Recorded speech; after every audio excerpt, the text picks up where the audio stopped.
하나님께서 저희들에게 들려주시는 복되신 말씀의 중심 구절은 마태복음 22장 30절입니다.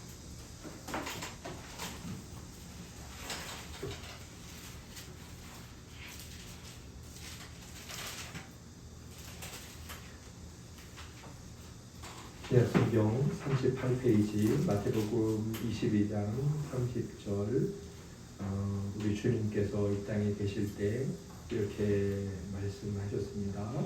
함께 읽고 아멘하겠습니다. 부활 때에는 장가도 아니가고 시집도 아니가고 하늘에 있는 천사들과 같으니라. 아멘.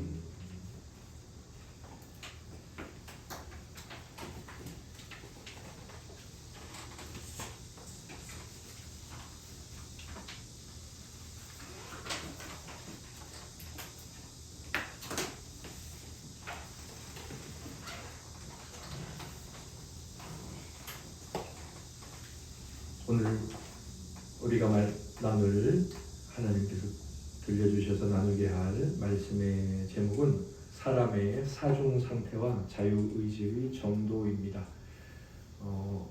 이번 주까지 하이델베르크 카테키즘 8문입니다. 8문을 두 번에 나눠서 하게 되죠. 8문을 먼저 읽고 답을 하도록 하겠습니다. 제가 질문하면 우리 형제자매님들께서 답해 주시겠습니다. 그렇다면 우리가 과연 선은 조금도 행할 능력이 없고 모든 악에게로 기울어지는 성향을 지녔을 만큼 부패해 있습니까? 예, 정말 그렇습니다. 하나님의 성령으로 거듭나지 않는 한 그럴 수밖에 없습니다. 네.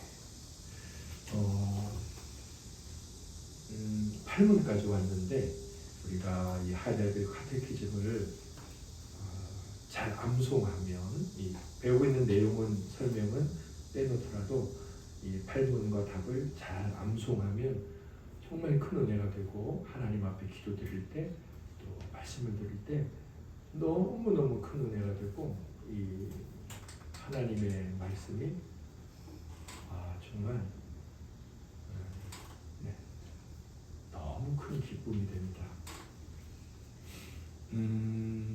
8문은 이거죠. 쉽게 말하면 인간은 정말 그렇게 썩었습니까?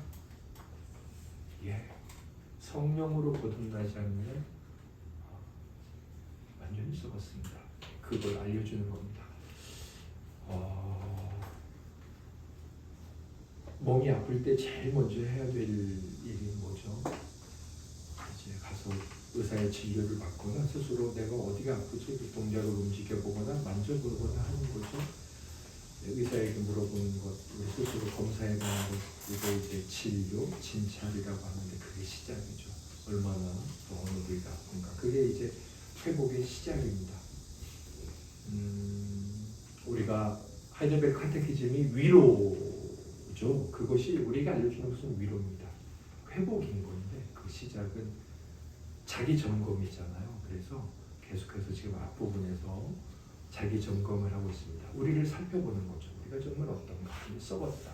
얼마나 썩었지? 그걸 알고 보고 있습니다. 그래서 짧게는 인간 안에 있는 자유의지라는 제목으로 알아봤습니다. 지난주 자유의지의 내용에서 살펴본 건 두 가지였죠. 의지의 자유, 다른 말로 자유로운 선택의 능력이란 무엇이냐, 그걸 알아봤고, 두 번째 하나님께 자유가 있느냐, 하나님께 자유가 있다. 그럼 사람에게도 자유가 있느냐, 이성적 피조물이죠. 그러면 사람만이 아니라 천사, 그들에게도 자유가 있느냐, 자유가 있다. 어떻게 갖고 어떻게 다르냐, 그걸 살펴봤습니다. 두 가지 공통점은 생각하고 고려해서 행동한다는 거고, 또 아무런 강요도 받지 않는다는 거예요. 천사들도 사람들도 간섭받지 않습니다. 하나님으로부터도 간섭받지 않아요. 차이점은 뭐냐? 이해와 지식, 이런 게 다르죠. 자유가 있어요. 그런데 자유롭게 행동하지만 어느 정도 알고 자유롭느냐, 그 정도가 다르다는 거예요. 또 하나 뭐가 다르죠? 어떤 차이가 있죠? 의지. 알고 있으니까 안 만지죠. 네. 뜨거운 불을 뜨겁다고 그러지. 알고 있는 알. 모르고 있는 아이는 그 난로를 만지느냐 안 만지느냐 그 차이가 있죠. 그런 이제 알고는 있지만 의지적으로 그 자유를 하느냐 안 하느냐 이 차이도 하나님과 사람 사이에 분명히 있습니다. 마지막 차이는 그래서 생각하는 것, 그 다음에 의지를 합친 결과. 그래서 그 자유의지의 결과도 하나님과 인간 사이는 다르다. 그 내용을 했습니다. 그리고 오늘 이제 저희들이 이 의지, 자유의 의지와 관련해서 살펴볼 것은 세 번째로 인간의 의지에 자유가 있는가, 그 증거입니다. 자유가 있다는 것은 우리가 분명히 살펴봤고, 그럼 자유가 있다는 증거는 뭐냐? 이제 그 내용을 짧게 살펴보고, 그 다음에 오늘 이제 나눌 말씀의 제목은 사람의 사중 상태와 자유의지의 정도. 제목엔 정도라고 했는데 제가 작은 내용에는 좀 고치고 싶었습니다. 정도보다는 질이라고 하는 게 좋을 것 같아요. 왜냐하면 정도와 그 결과, 그 모양 여러 가지가 포함이 돼서 사실은 포괄적으로 질이라고 표현하는 게 좋을 것 같더라고요. 네, 이렇게 오늘 이제 세 번째, 네 번째를 살펴보고 자유의지를 마칩니다. 먼저 인간에게 의지의 자유가 있다. 우리는 이걸 이제 살펴봤고요, 지난주에. 그렇다면 정말 있느냐? 그걸 막연하게 있다 생각해보니까 있네. 뭐 우리 그렇게 행동하자. 그렇게보다는 정말 구체적으로 그 이유를 따져보는데요. 증거가 첫 번째로 사람은 하나님의 형상대로 창조되었다는 것. 성경이 그렇게 말하고 있죠. 창세기 1장 26절을 보겠습니다. 시작. 하나님이 이르시되 우리의 형상을 따라 우리의 모양대로 우리가 사람을 만들고. 아멘. 그러니까 사람이라는 존재는 하나님의 형상대로 만들어졌어요. 자, 이렇게 사람이 하나님의 형상대로 창조되었어. 그 다음에는 자유의지는 그 형상의 일부죠. 분명히 하나님에게 자유의지가 있다고 그랬죠. 네, 그러니까 하나님을 닮은 대로 사람이 만들어졌기 때문에 그 형상 안에 자유의지가 있다는 거죠. 자유의지만 있지는 않지만 아무튼 하나님 형상 안에 있는 일부분인 거죠. 그래서 그렇다면 사람에게 의지가 자유가 있네 알 수 있습니다. 예, 우리는 그렇게 성경의 내용을 통해 사람에게 자유의지가 있다는 것을 알 수 있습니다. 시편 115편 3절에 하나님의 자유의지가 있다는 것을 말씀하고 있죠. 같이 읽어보겠습니다. 오직 우리 하나님은 하늘에 계셔서 원하시는 모든 것을 행하셨나이다. 아멘. 이런 분의 형상으로 우리가 지어졌어요. 자유의지가 있다는 겁니다. 두 번째 증거는 무엇이냐? 사람은 자신이 생각하며 행동하죠. 우리는 자 그러면 즉 이건 자유롭게 알고 바라고 또 거부하기도 하죠. 이게 이제 우리 안에 있는 사람 안에 있는 본성이에요. 그런데 이 본성은 자유라고 말했을 때 그 자유가 의미하는 정의와 똑같죠. 결국 우리 본성 안에 이 자유가 내재되어 있는 거예요. 그래서 의지의 자유는 사람에게 있구나. 사람 본성 자체가 자유가 말하고 있는 그 정의와 일치하기 때문에 우리 본성 안에 이제 의지의 자유가 있다는 거죠. 이렇게 성경의 말씀과 인간의 모습을 비교해 보면 자유가 있다는 것을, 의지 자유가 있다는 것을 알 수 있습니다. 간단하게 이렇게 세 번째 주제, 인간의 의지의 자유가 있다는 증거는 무엇이냐를 살펴봤고요. 네 번째, 오늘 중심적으로 다룰 내용인데 사람의 사중 상태와 자유의지의 질입니다. 밑에 각주를 한번 보시면 먼저 사중 상태, 네 가지 상태가 나옵니다. 예, 사람은 네 가지 상태로 일단 나눌 수 있습니다. 이것은 앞으로 하이델베르크 카테키즘에서 종종 언급되는 내용이고요. 이것은 기독교인이라면 사람을 이렇게 네 가지로 생각할 수 있다라고 어떤 사람에 대한 이해를 갖고 계셔도 맞습니다. 이번 각주를 한번 볼게요. 우리가 우리 자신에 대해 정당한 지식을 갖기 위해서는 우리 지식을 잘 가져야 되죠. 그래야지 이제 정확한 위로를 얻을 수 있으니까. 그러니까 의지의 자유 주제를 논할 때 다음의 질문들에 대해 살펴보는 것이 필요합니다. 사람의 타락 이전에 소유했던 의지의 자유는 무엇일까? 그러니까 어떤 사람이 있냐면 타락하기 이전에 사람이 있어요. 그게 누구죠? 타락하기 이전에 아담과 하와. 자, 그런 종류의 사람이 첫째 종류의 사람이고요. 자, 그래서 그때 그 사람들의 의지의 자유는 도대체 뭘까? 또 얼마나 컸을까? 자, 그 다음에 또 어떤 종류의 사람이 있을까요? 타락 이후의 사람이 있습니다. 그러니까 타락한 아담과 타락한 하와 그리고 그 이후의 모든 사람들. 예, 그런 종류의 두 번째 종류의 사람들이 있겠죠. 자, 그러면 그 두 번째 종류의 사람들이 갖고 있었던 의지의 자유는 어떤 종류일까? 그 의지의 자유는 어떤 결과를 만들어낼까? 그 분명히 의지의 자유 중에 이 두 번째 의지의 자유는 다르겠죠. 자, 그러면 세 번째 종류의 사람은 뭘까요? 예수 그리스도를 믿고 성령으로 말미암아 새롭게 태어난 사람들이 있습니다. 자, 그러면 그 사람들에게도 의지의 자유가 있죠. 그리고 그런 사람들의 의지의 자유는 도대체 어떤 자유일까? 어떤 의지일까? 그리고 그것은 무엇을 만들어낼까? 그리고 우리는 그것을 그 두 번째 종류의 사람과 어떻게 비교하고 생각할 수 있을까? 자, 그런데 사람의 종류는 세 가지만 있지 않습니다. 한 가지가 더 있는데 영화롭게 된 자. 그러니까 이 세상 삶을 마치고 우리 주님처럼 물론 이제 부활은 하지 않았지만 이 세상의 삶을 마친 상태의 사람이 있습니다. 그렇죠? 그러면 그 사람이 갖고 있는 의지의 자유도 있겠죠. 왜냐하면 천사들도 의지의 자유가 있다고 했으니까. 그러면 그런 존재의 사람이 갖고 있는 의지의 자유는 어떤 상태고 어떤 결과를 만들어내고 그렇게 의지의 자유를 생각할 수 있겠죠. 결국 우리가 이제 의지의 자유를 생각할 때 의지의 자유가 뭐 이렇구나 그렇게 생각해서는 이걸 깊게 올바르게 알 수 없고 그러면 이제 우리가 위로에 대해서도 참된 위로를 가질 수가 없어요. 이건 오늘 당장 해당되는 문제입니다. 그래서 일단 사람은 이렇게 네 가지 상태로 생각해보고 그리고 각각의 의지의 자유를 생각해보고 그때 우리 안에 정말 하나님께 주시는 위로가 있습니다. 그리고 이것은 궁극적인 하나님의 그 위로 가운데 우리를 이제 이끌어 가죠.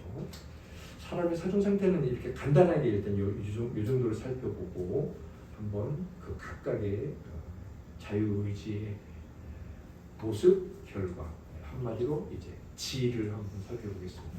먼저는요, 첫 번째 상태, 사람의 상태, 타락하지 않은 상태가 있었겠죠. 자, 타락 이전에는 의지의 자유가 어떤 종류였을까요? 또 얼마나 그 자유의지는 컸을까요? 첫째, 이때의 자유의지는 하나님을 완전히 아는 지식으로 각성된 그런 지식으로 자극을 받는 깨어진 정신 상태였습니다. 그리고 자의적인 행위와 경영으로 하나님께 전적으로 복종하고자 하는 의지였습니다. 자, 우리가 하나님과 사람의 이 의지의 자유에서 차이점을 볼 때 어떤 차이가 있었죠? 첫째는 지식의 차이, 두 번째는 의지의 차이가 있었죠. 그리고 세 번째 그 결과, 이 두 개가 만들어낸. 그래서 이 자유를 살펴볼 때는 지식과 의지를 살펴볼 필요가 있는데 이 첫 번째 상태의 사람에게는 아무튼 이 두 가지가 온전했었어요. 그러나 두 번째 그러나 이 상태를 보세요. 그런 지식과 또 복종하는 의지가 있었다고 하더라도 그런 지식과 복종은 확고한 것이 아니었습니다. 확고한 것이 아니라는 건 뭘까요? 지식과 복종이 언제든 타락할, 무너질, 쓰러질. 복종이 쓰러지면 뭐예요? 불복종이죠. 자, 그 지식이, 그런 뛰어난 지식이 쓰러지면 뭐예요? 오해, 믿지 못함 이런 거죠. 그래서 어떤 존재가 사람을 속여서 타락시킬 목적으로 겉은 그럴싸하지만 속은 만약에 그렇지 않게 다가온다면 언제든지 사람은 타락할 위험이 있었습니다. 그런 종류의 지식이었고 그런 종류의 복종이었습니다. 그러면 그런 종류의 지식이었고 그런 종류의 복종이었는지 증거를 한번 대봐라. 어디에 나오죠? 창세기 3장 6절을 한번 보십시오. 여자가 그 나무를 본즉 먹음직도 하고 보암직도 하고 지혜롭게 할 만큼 탐스럽기도 한 나무인지라. 하나님은 완전한 지식을 주셨습니다. 그래서 아담이 동물들을 싹 보고서는 이건 뭐 즉각 이름을 다 줬어요. 완전한 지식이죠. 그러나 그 지식은 누군가 미혹한다면 쓰러질 지식이었어요. 그래서 마귀가 미혹을 했더니 그동안 그렇게 보지 않았던 것이 다르게 보이기 시작했죠. 불완전한 지식이었죠. 아니, 완전한 지식이지만 넘어질 수 있는 지식이었습니다. 또 요한복음 8장 44절을 같이 읽어볼까요? 시작. 너희는 너희 아비 마귀에게서 났으니 너희 아비의 욕심대로 너희도 행하고자 하느니라. 그는 처음부터 살인한 자요 진리가 그 속에 없으므로 진리에 서지 못하고 거짓을 말할 때마다 제 것으로 말하나니 이는 그가 거짓말쟁이요 거짓의 아비가 되었습니다. 아멘. 네, 이렇게 거짓으로 미혹할 때 그들 안에 있었던 비록 타락하지 않은 상태였으나 그 지식과 복종은 언제든지 타락한 소지가 있는 그런 지식과 복종이었죠. 그래서 그걸 이렇게 말할 수 있습니다. 즉 사람의 의지는 뭐예요? 선과 악을 선택할 자유가 있는 의지였습니다. 그렇죠? 그래서 네 번째 이런 상태, 타락하지 않은 상태의 자유의지는 뭐냐? 하나님의 보존하심을 받아 계속해서 선한 상태 속에 있을 수도 있었고 하나님께서 버리시면 악한 상태로 기울어져 거기에 떨어질 수도 있었습니다. 선택할 자유가 있었어요. 그래서 선한 상태 속에서도 있을 수 있고 그 결과로 악한 상태 속에 있을 수 있는데 그건 인간 스스로의 힘에서 할 수 없었어요. 왜냐하면 그 지식과 그 자유는 언제든지 넘어질 수 있는 것이기 때문에. 그래서 뭐로만 가능해요? 하나님의 보존하심을 받는다면 선한 상태가 가능하고 하나님이 버리신다면 선한 상태도 버려집니다. 이 상태의 자유의지에 관해 또는 자유에 관해 바울이 이런 말씀을 하는데 한번 보겠습니다. 로마서 11장 32절 먼저 읽을까요? 하나님이 모든 사람을 순종하지 아니하는 가운데 가두어 두심은 모든 사람에게 긍휼을 베풀려 하심이로다. 아멘. 자, 하나님이 모든 사람을 순종하지 아니하는 가운데 가둬두셨다. 하나님께 순종하지 않았으니까 어떻게 하는 거죠? 죄를 지은 거예요. 그런데 모든 사람이 죄를 지었다는 것은 결국 아담과 하와가 죄를 지었다는 거죠. 그래서 그 후손들이 다 죄를 지은 것 아닙니까?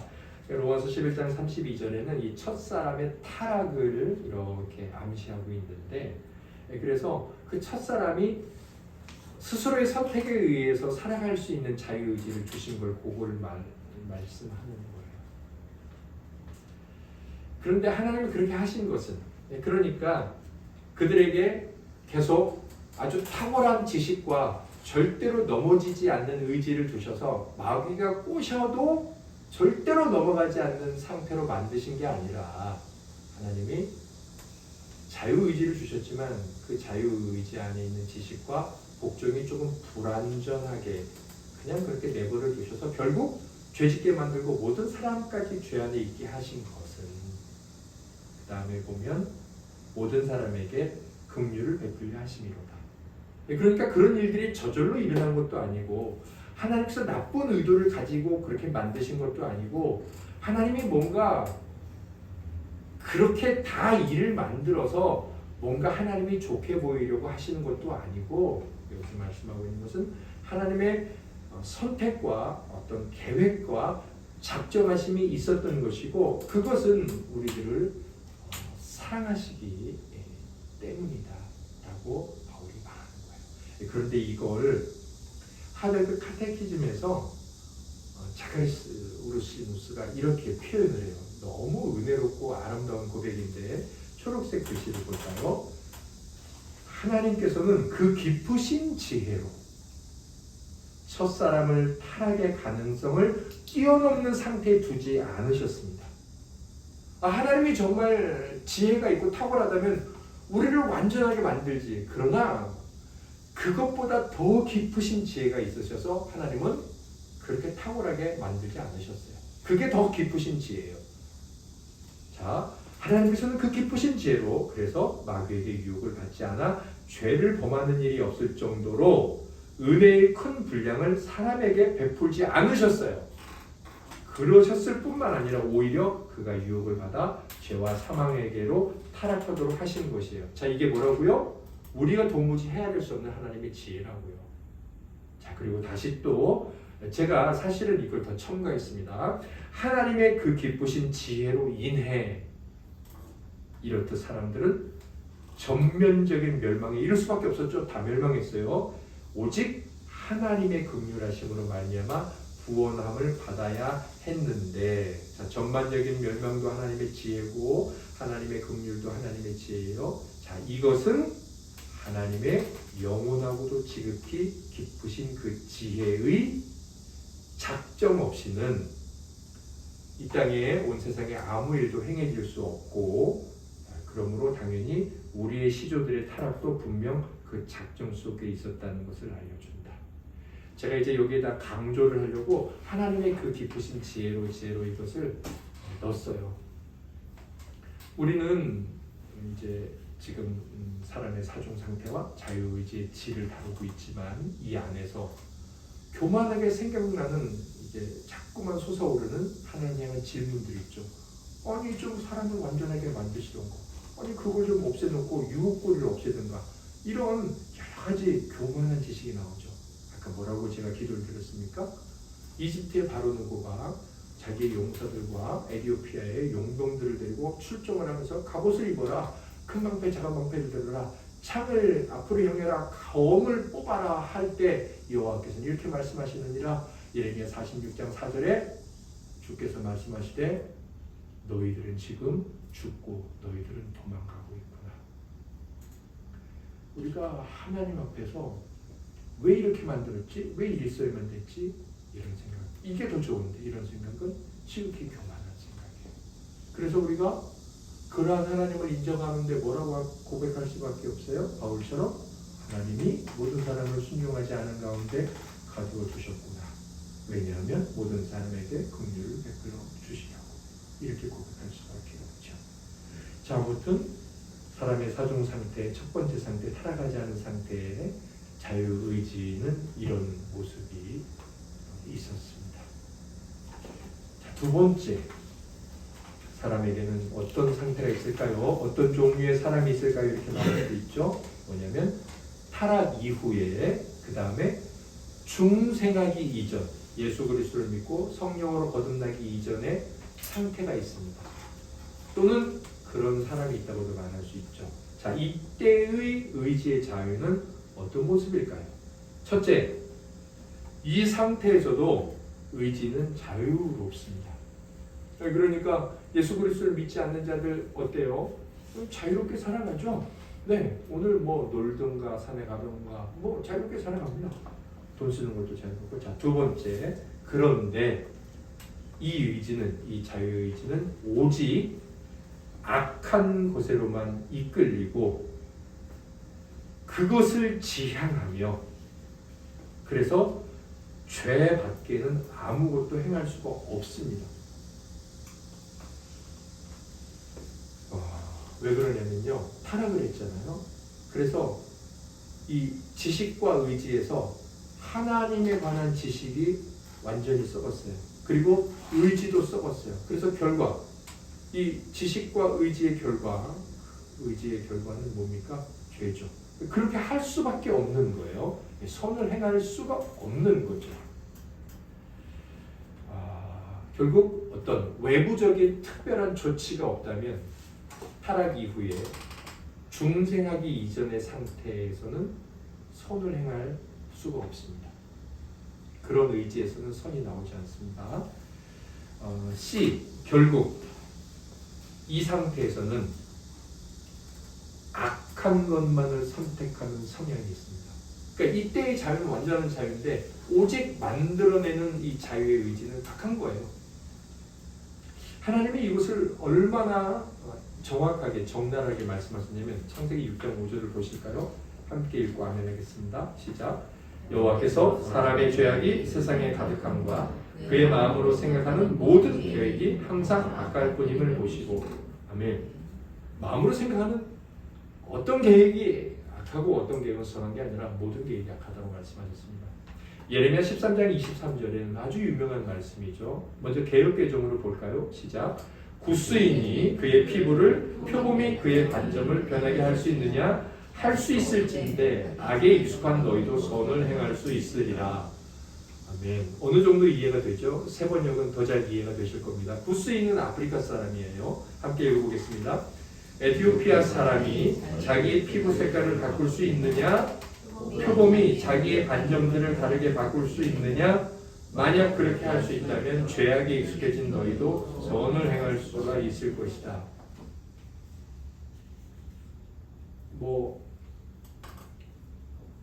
미국의 팝 가수 어떤 사람이 그렇게 성형수술을 많이 했죠? 백인으로 바꾸려고 했는데 결국은 이것도 저것도 아닌 상태가 됐는데 아프리카 흑인이 자기 피부를 어떤 의약품으로 씻거나 바꾼다고 해서 백인으로 바꿀 수 있을까요? 그 검은 색깔을 없앨 수 있을까요? 우리가 동물원에 있는 표범의 그 무늬를 완전히 무늬가 없는 상태로 바꿀 수 있을까요? 만일 그게 가능하다면 인간이 중생하지 않는 인간이 선을 행하는 것이 가능하다. 이게 하나님이 하신 말씀입니다. 중생하지 않은 타락한 인간, 예수 그리스도를 믿지 않는 타락한 인간은 악한 것만을 선택하고 그래서 죄만을 지을 수밖에 없습니다. 이게 성경의 결론이에요. 저는 여러분들 어떤 생각이 드십니까? 우리 회사에 예수 믿지 않는 우리 친척 중에 착한 일 하는 사람 저 알거든요. 이런 생각이 드시죠? 분명히 텔레비전에 나오는 저 사람 예수 믿지 않는데 의사로서 좋은 거 다 버리고 아프리카에 가서 자기를 희생하고 죽었어. 근데 알고 봤더니 예수 그리스도를 안 믿어. 그런 사람이 분명히 있지 않습니까? 그래서 네 번째 반론. 어떤 반론이에요? 제가 읽어드릴게요. 율법이 지정하고 명령하는 행위들은 선한 것들이다. 선하죠? 하나님 사랑, 이웃 사랑 선하죠? 선합니다. 자, 이교도들. 그러니까 여기 이교도들은 타락 이후에 아직 예수 그리스도를 믿지 않는 중생하지 않은 사람들 다 포함돼요. 그들도 이런 행위들 가운데 많은 것들을 행한다. 예, 그들 가운데서도 하나님 사랑은 잘 모르지만 이웃 사랑은 하지 않느냐. 그러므로 그들이 중생하지 않았지만 그들의 행위는 선하다. 그러므로 그들은 선을 선택할 수 있는 자유를 가지고 있는 게 아니냐. 그러니까 뭔가 타락 이후의 중생 이전의 상태, 그들에게 자유의지, 선을 행할 자유의지가 없다. 선을 행할 수 없다. 이렇게 말해서는 안 된다. 이런 생각이 들죠? 정말 이 반론이 놀랍지 않습니까? 이 책이 1600년, 1500년에 16세기에 쓰여진 책이죠. 그런데 그때나 지금이나 하나님을 믿는 자들 혹은 하나님을 조롱하는 자들의 마음 가운데 이런 비아냥이 있다는 거예요. 지금과 별반 다르지 않죠. 그러면 우리는 어떻게 하나님의 말씀에 근거해서 이런 결론을 내려야 될까요?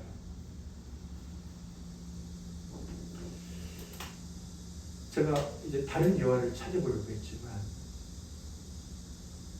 이 저의 경험이 너무 강렬해서 이걸 말씀을 드리면 되나 싶은데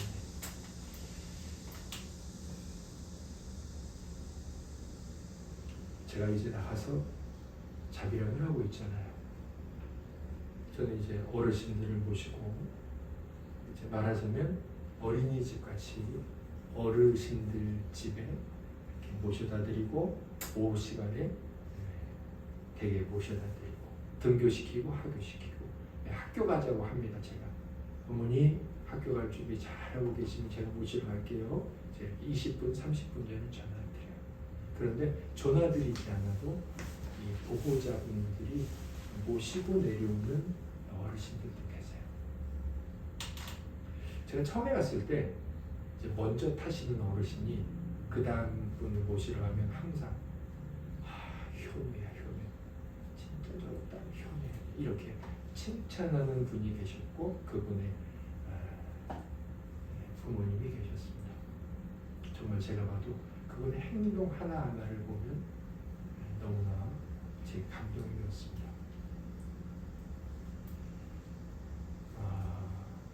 나중에 어떤 일이 있었냐면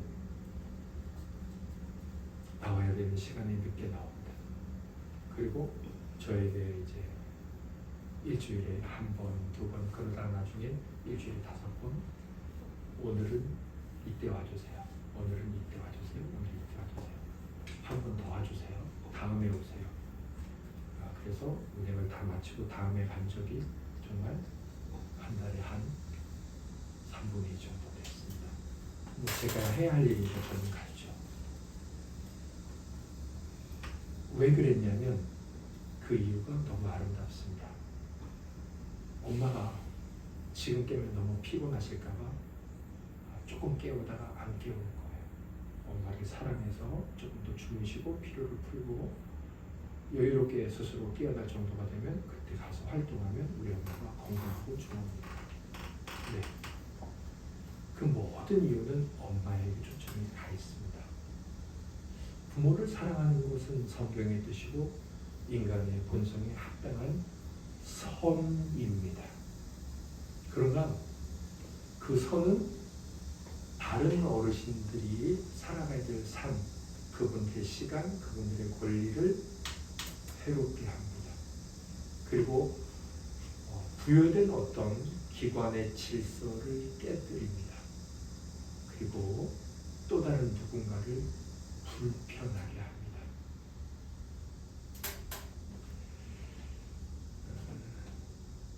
제카리아스 우르시누스가 이런 인간의 본성 안에 있는 타락하였지만 중생하지 않은 자들의 상태의 자유의지, 그들도 분명히 선을 행하고 그렇다면 그들에게 선을 행할 수 있는 자유의지가 있는 것 아니냐라는 사람들에게 이렇게 말합니다. 그래, 그들이 선을 행한다고 할 수 있다. 그런데 그 선은 우발성에 의하여, 우리 우발성 여러 번 나왔죠? 우유성이라고도 말을 해요. 우연히 이제 어떤 사건이 일어나는 거예요. 하나님께서 아담과 하와에게 주신 능력은 선한 것이었지만 그들은 그 능력을 가지고 악하게 사용했죠. 바로 우발성. 우발성에 의하여 그들이 행하는 선은 또 다른 곳, 또 다른 상황, 또 다른 일에 악한 결과를 가져온다. 그러므로 그들이 행한 선 같아 보이는 것은 선 같아 보이는 것이지 선이 아니다. 이렇게 말합니다.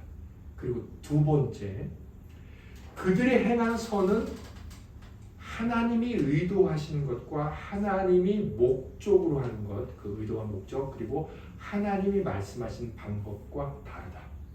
하나님은 우리에게 왜 선을 행하라고 하셨을까요? 하나님께 영광이 되게 하기 위해서. 하나님이 왜 우리를 착하게 살라고 말씀하시냐면 우리가 구원받았기 때문이고 우리가 하나님께 영광이 되기 위해서요. 그게 목적이에요. 우리가 뭘 칭찬을 받고 누가 뭐 잘되고가 아니라 궁극적인 목적이죠. 그 목적에서 이제 다 우리가 살아가는 거예요. 그래서 구원도 그게 목적이잖아요. 그것과 다르다는 거죠. 그들은 하나님의 영광을 생각하지 않습니다. 그래서 이 두 가지 이유 때문에 실제적으로 일어나는 문제와 그리고 성경이 말씀하고 있는 궁극적인 이유에서 타락 이후 중생 이전의 상태의 자유의지는 혹 그런 게 있다 하더라도 결국 이 상태에서는 악한 것에만 이끌리고 결국 죄밖에는 아무것도 행할 수가 없는 것입니다. 자, 그렇다면 세 번째로 인간은 또 어떤 상태에 처할 수 있습니까? 중생한 상태, 중생한 사람들이 있을 수 있습니다. 중생한 사람이라는 것은 예수 그리스도를 믿고 이 땅에서 하나님을 아버지로 고백하며 성령의 인도함을 받는 자들입니다. 중생한 자에게는 어떤 자유가 있고 이들의 자유의 모습은 어떤 특징이 있을까요?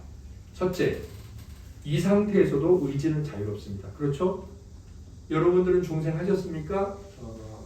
그렇게 중생했다고 믿으시면 아멘 하시길 바랍니다. 여러분은 중생하셨습니까? 아, 그러시군요. 자, 여러분에게는 어떤 의지의 자유가 있을까요? 자, 이 상태에서 의지는 자유롭고요. 자유롭죠. 여러분들 자유롭게 예배 드리시고 또 뭐 그렇게 활동하시지 않습니까? 자, 그리고 두 번째, 그 의지를 사용해서 이 괄호 내용을 보세요. 중생하기 이전의 사람의 경우와 똑같이 악한 일을 행할 뿐 아니라 선한 일도 행한다. 여러분 한번 그냥 대답하지 마시고 생각해 보시기 바랍니다. 여러분들이 예수 그리스도를 믿기 전, 그러니까 이 믿기 전이라는 이 믿음이라는 것은요, 정말 내가 주님을 너무 사랑해. 그리고 너무 사랑하는지는 잘 모르겠지만 정말 주님을 사랑하시고 주님의 뜻대로 살고 싶어. 이제 그렇게 교회를 다닌다는 생각한 적이 있죠. 그런데 교회를 다닐 때도 그런 생각이 없었던 때가 있으실 겁니다. 아무튼 그런 때와 교회를 다니기 전, 예수를 모르기 전의 상태, 그때에서 완전히 모든 것이 다 변했습니까? 아니면 예수를 믿기 전에 있던 것들이 여전히 지금도 내 삶에서 습관적으로 남아있는 것이 있습니까? 아니면 습관이 아니더라도 종종 그런 것들이 튀어나옵니까?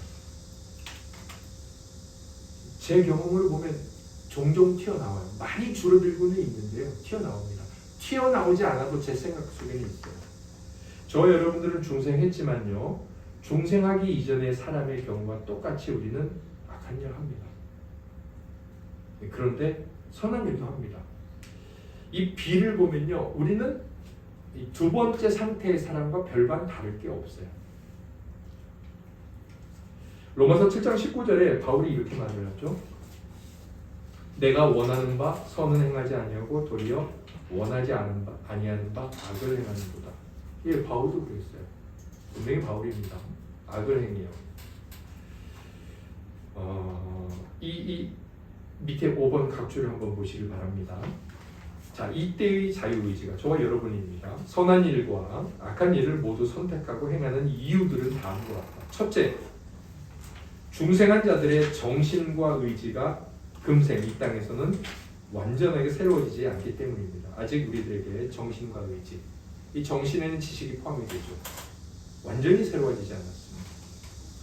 아무리 훌륭한 신자라도 바울처럼 육체를 입고 있는 한 그들에게는 부패성의 잔재들이 많이 남아 있습니다. 그래서 그들이 행하는 행위들이 불완전하죠. 죄로 얼룩져 있습니다. 그렇기 때문에 선한 일도 하고 악한 일도 합니다. 두 번째, 중생한 자들이 항상 성령의 지배를 받는 것이 아닙니다. 때로는 어떻게 되죠? 그들을 시험하고 우리를 시험하십니다. 또 우리를 낮추십니다. 그래서 하나님께서 어떻게 하시죠? 일시적으로 우리를 버려두십니다. 성령께서 우리를 주장하지 않으세요. 그랬으면 좋겠지만 우리 안에 있는 연약한 이유 때문에 하나님이 다르게 우리를 다루십니다. 그러나 어떻게 하시죠? 한동안만 그들 스스로 내버려져 있다 하더라도 최종적으로 멸망하지는 않습니다. 왜냐하면 하나님께서 당신이 정하신 때와 방법에 따라서 그들을 다시 부르셔서 회개하게 하시기 때문입니다. 예, 그래서 성도들은 중생하지 않은 자들처럼 똑같이 악한 일도 하고 선한 일도 합니다. 자, 그러면 이때의 선한 일은 두 번째 사람도 뭔가 착한 일을 하는 것 같은데 그들의 착한 일과 어떻게 다를까요? 어떻게 다를까요? 내적으로 굉장히 다릅니다. 완전히 다릅니다. 자, 이때의 선한 일은 성령이 계세요. 성령께서 그럼 성령이 계시면 어떻게 일을 하느냐? 그의 특별하신 은혜로 하나님의 말씀을 통해 사람의 본성을 이미 새롭게 하셨어요. 자, 그리고 새롭게 된 그들의 지성 속에 아는 것, 지성 속에 새로운 빛과 지식을 밝히셨고, 그래서 그 아는 것이 이렇게 밝혀주니까 마음과 의지 속에 하나님의 법과 좀 맞춰 살아야 되겠다. 하나님의 법대로 살아야 되겠다. 이런 조화를 이루는 새로운 소원이 생기죠. 그리고 성향이 생기죠. 그리고 그것과 일치하는 일들을 행하도록 의지를 성령께서 효과적으로 기울이십니다. 그래서 그때 우리 안에서 선한 일이 나오는 거예요. 이 두 번째 사람의 선한 일처럼 여겨지는 것, 이것과 이 사람들과 별반 다름없이 악한 일도 하고 선한 일도 하는 이 세 번째 중생한 사람들의 선한 일의 이 차이를 아시겠습니까? 예수 믿기 전에도 착한 일을 할 수 있었어요. 우리는 착한 일을 했었을 거예요. 불쌍한 사람 도와줬을 거예요. 그런데 그때 우리 안에 뭐가 없었어요? 성령님이 없었어요. 그리고 그 일을 해야 되는 지식이 없었어요. 왜 그렇게 해야 될까? 그런데 우리는 이제 그 지식이 있어요. 하나님이 불쌍한 사람 돌보라, 가난한 사람 돌보라고 하시잖아요. 그러면서 이제 이렇게 살아야 되겠다, 내 돈 가지고. 그런 어떤 성향과 열망이 생기고 이런 성향과 열망과 일치하는 의지를 성령께서 우리 안에 자극하시죠. 그래서 성령께서 그 의지대로 살아가게 하시고, 때로는 그런 의지가 있었지만 못 살아가. 왜? 하나님께서 이 땅에서는 우리를 늘 성령으로 이끌어 가시는 게 아니라 때로 저거 봐라, 이렇게 했더니 지가 잘하는 줄 아네. 그래서 내버려 두시고, 하나님 내가 잘하는 게 아니었네요. 회개합니다. 하나님 앞에 회개하고, 그래 알았다, 하나님 다시 이끌어주시고, 이렇게 하시기 때문에 이런 엄청난 차이가 있습니다. 여러분, 교회 와서 우리가 왜 위로를 못 받냐면, 위로가 안 되냐면 시험 드는 거예요. 목사가 왜 저렇게 살고 저 집사람이 왜 저렇게밖에 못 살지? 그건 하나님과 하나님의 뜻을 아는 지식이 부족하니까 마음이 쿵닥쿵닥대고 실족하고 실망하는 겁니다. 잘 보세요. 중생한 상태의 사람이 어떤 인생을 사는가 보세요. 중생하지 못하는 사람과 똑같은 악을 행합니다. 우리가 왜 교회 와서 자기 잘난 줄 알고 그렇게 남을 판단하고 정죄하고 심판합니까? 왜 그래요?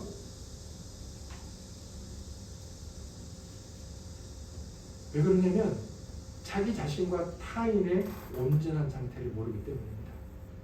자기 자신을 비롯해서 남들도 모든 성도는 언제든지 중생하지 않은 사람과 똑같이 저 세상 사람하고 똑같네. 그럴 수밖에 없는 존재라는 것, 그것이 성도의 상태라는 것을 인식하지 못하는 거예요. 그러니까 남이 죄짓고 사는 것이 한심하고 자기도 그럴 때가 있었으며 그럴 수밖에 없는 상태인 존재라는 것, 그것을 얼마나 인식하지 못하는 그 교만함 가운데서 판단하고 정죄하는 거죠. 우리 정그린 성도가 어제 이제 가족 모임을 하면서 이런 고백을 하더라고요. 사람 모두 다 죄인이고 우리가 누가 잘났냐 못났냐 해봤자 다 똑같은 빵점짜리 실패자들인데, 이런 고백을 하더라고요. 참 신앙적이고 참 성숙한 자의 고백인 거죠. 인간에 대한 이제 이해인 거죠. 비록 그런 이해를 하더라도 우리의 의지는 연약해져서 성령께서 붙들지 않으면 그때 이제 판단하고 정죄하는 거예요. 참 훌륭해 보이죠, 판단과 정죄가. 그러나 그때 성령께서 붙들고 계시지 않는 거란 말입니다.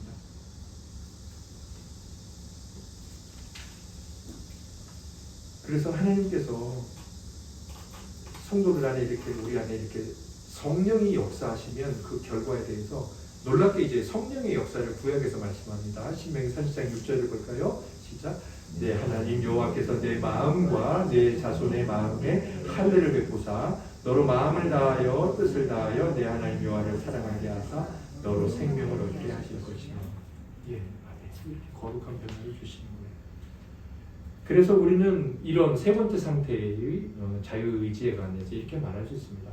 그들이 행하는 선행들은 선한 상태긴 하나 완전히 선한 상태는 아니다. 교만할 필요도 없고 정죄할 필요도 없고. 그러나 성령께서는 내 안에 계속 이런 자극을 주시는구나. 그걸 알고 죄 지으면 바로 회개하고 거룩한 열망 가운데 살아야겠다는 소망을 품어야 됩니다. 그리고 선한 일을 해도 겸손하게. 그리고 또 성령의 증거를 내가 이것이 성령의 증거죠. 방언하고 뭐 쓰러지고 자빠지고 그게 아니고요. 성령의 자극과 역사를 따라 하나님을 아는 지식, 그것을 소망하고 그 빛 가운데 거하면서 이런 성향이 생겨서 이렇게 살아야지 할 때 성령이 내 안에서 막 활발히 역사하는 거라, 그렇게 고백할 수 있죠.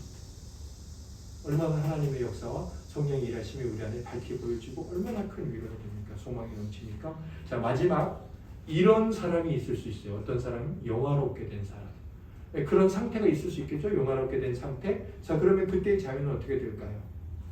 자, 이 상태를 뭐라고 말하냐? 하이델베르 카테키즘은 밑에 6번을 보면 이 세상의 삶 이후의 영화의 상태입니다. 사실 궁극적으로 영화는 부활 이후의 상태라고 말하면 좋을 것 같아요.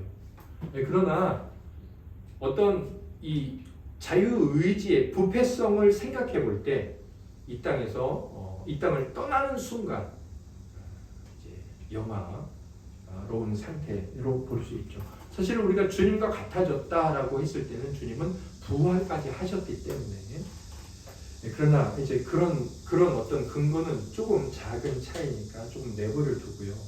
아무튼 이 세 번째 상태를 벗어났을 때 영화에서 그때도 자유가 있고 의지가 있고 지식이 있을 텐데 그때는 어떤 것일까?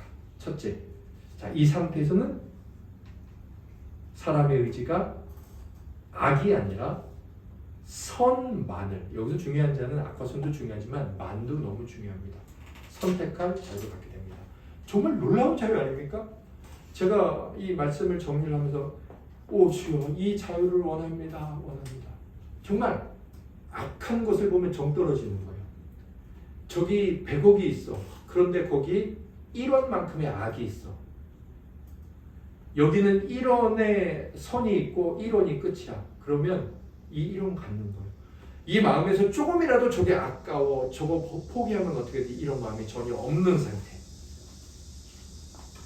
그래서 두 번째, 이것은 인간의 의지의 최고의 완전한 자유다. 이때 세 번째, 우리는 뭐를 할 수가 없을까요? 죄를 지을 수 없습니다. 아까 두 번째 상태의 사람이 선을 행할 수가 없었잖아요. 불가능했잖아요. 마찬가지로 네 번째도 불가능한데 뭐가 불가능하냐? 죄 자체를 지을 수가 없습니다. 그러니까 죄를 범하지 않을 뿐만 아니라 죄를 가장 혐오합니다. 마태복음 20장 30절 오늘 중심 구절이거든요. 우리 같이 한번 읽어볼까요? 부활 때에는 하늘에 있는 천사들과 같으니라. 아멘. 천사들은 뭐만 해요? 하나님의 뜻만 행합니다. 주님이 이렇게 말씀하셨죠? 하늘에서 하나님의 뜻이 이루어진 것 같이.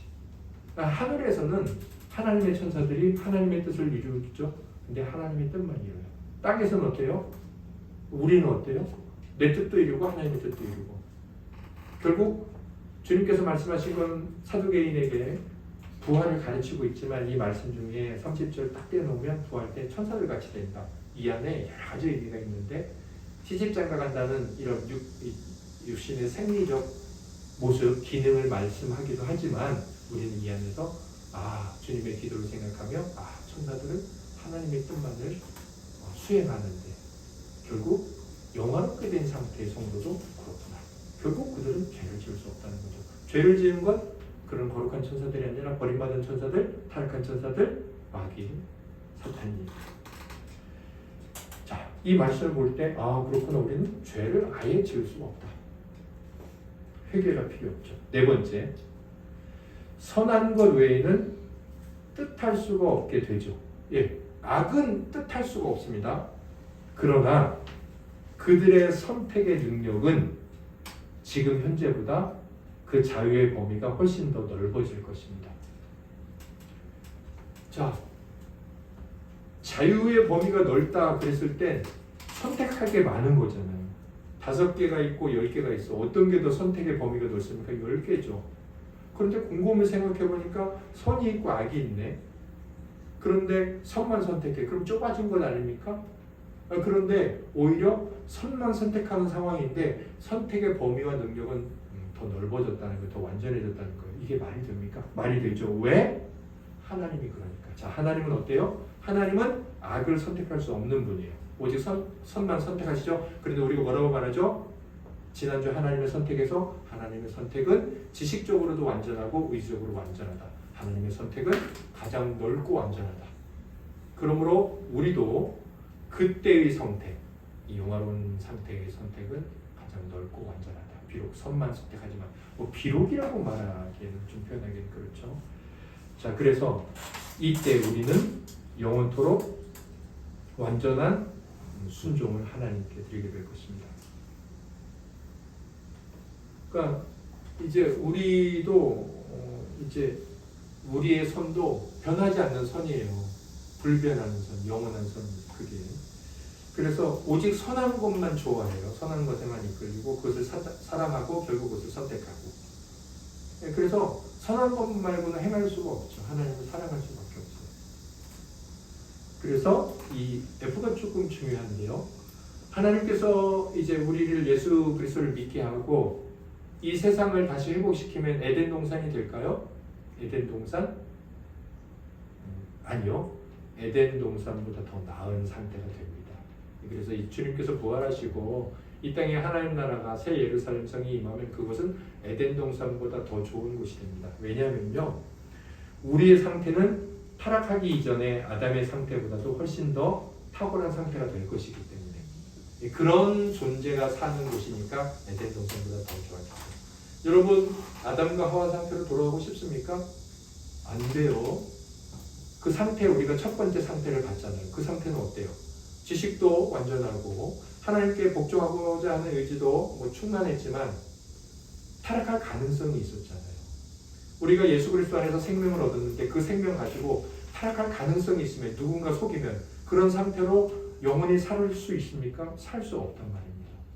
그 상태보다 더 좋은 상태가 되어야 되는 거예요. 네, 그래서 저는 하나님께서 다시 에덴 동산으로 회복하시기를 소망한다. 예전에 그런 뭣도 모르고 말씀도 몰랐을 땐 그렇게 생각했는데 그래서는 안 되겠구나. 뭔가 새 예루살렘 하나님 나라는 그것보다 더 나은 상태. 그래서 어떤 속임에도 절대로 넘어가지 않는, 아니 속임 자체가 통하지 않는 악을 미워하게 되니까. 네, 그래서 아담의 상태보다 훨씬 더 탁월한 상태가 되고요. 당연히 그런 세상은 에덴 동산보다 더 좋은 것이 됩니다. 사랑하는 형제 자매들께서 이 자유의지와 관련해 이렇게 좀 더 깊게 알아가면서 우리가 이 교회 생활과 신앙생활 그리고 세상의 사람과 우리 자신을 비교하고 나의 때로 하나님을 떠나서 살고 하나님에 대한 열망이 사라졌을 때 말씀도 싫어지고 그때 우리를 바라보면서 어떻게 적당하게 위로받을 수 있고 또 하나님께 소망을 가질 수 있고 어떤 회복을 소망할 수 있습니까? 우리가 신앙생활하면서 교회 안에 어떤 많은 일들을 바라볼 때 어떤 하나님의 뜻에 합당한 선택을 할 수 있겠습니까? 우리가 세상과 교회 안에 있는 사람을 비교해 봤을 때 그들의 선이 때로는 더 탁월해 보이기도 하지만 여전히 하나님 앞에서 살아가야 되겠구나 이런 생각을 하게 되는 건 과연 무엇입니까? 그것은 하나님과 하나님의 뜻에 대한 정확한 지식입니다. 그리고 그 지식에 대한 성령의 이끌어 가심에 순복하는 태도입니다. 세멜 러더퍼드의 편지에서 목사님께서 이런 말씀을 하셨어요. 이제 귀양 가셔서 이렇게 말씀하십니다. 저의 근심에게 믿음이나 신뢰를 두고 싶지 않은 것은 그것이 저의 가장 좋은 친구이신 그리스도에 대해 거짓말할 수 있기 때문입니다. 그리스도에 대해 나쁜 말을 하는 모든 자에게 화가 있으라. 근심은, 우리 안에 있는 근심은 그리스도에 대해 거짓말합니다. 많이 돈 근심, 이제 건강 근심하다 보면 주님이 말씀하신 거 이거 다 아니잖아. 이렇게 그 근심은 우리를 향해 거짓말을 합니다. 그리고 그리스도를 의심하게 하죠. 그러면서 자신의 근심을 향해 화가 있을지어다 이렇게 말합니다. 제가 이 구조를 보면서 이런 생각이 들었어요. 거꾸로 말해보자. 그리스도를 사랑하거나 그리스도를 사랑하게 만드는 내 감정 상태에게 복이 있을지어다. 요한복음 14장 15절에 너희가 나를 사랑하면 나의 계명을 지키리라 그랬습니다. 저와 여러분들이 우리 주 예수 그리스도를 사랑하는 자가 되기를 원합니다. 그렇게 사랑하는 여러분들에게 복이 있기를 소망합니다. 그렇게 주님을 사랑하는 제 자신의 인생이 복될 것을 믿습니다. 어떻게 우리가 주님을 사랑할 수 있습니까? 주께서 말씀하신 것들을 지켜가는 것입니다. 예, 주님을 사랑하기 때문에, 주님을 너무너무 사랑해야 하기 때문에 이것을 지키는데, 주님은 은혜로 저희들에게 복되다고까지 말씀하십니다. 복된 저와 여러분들 되시기를 예수님 이름으로 소망합니다. 우리 다 일어나셔서 하나님 앞에 찬송과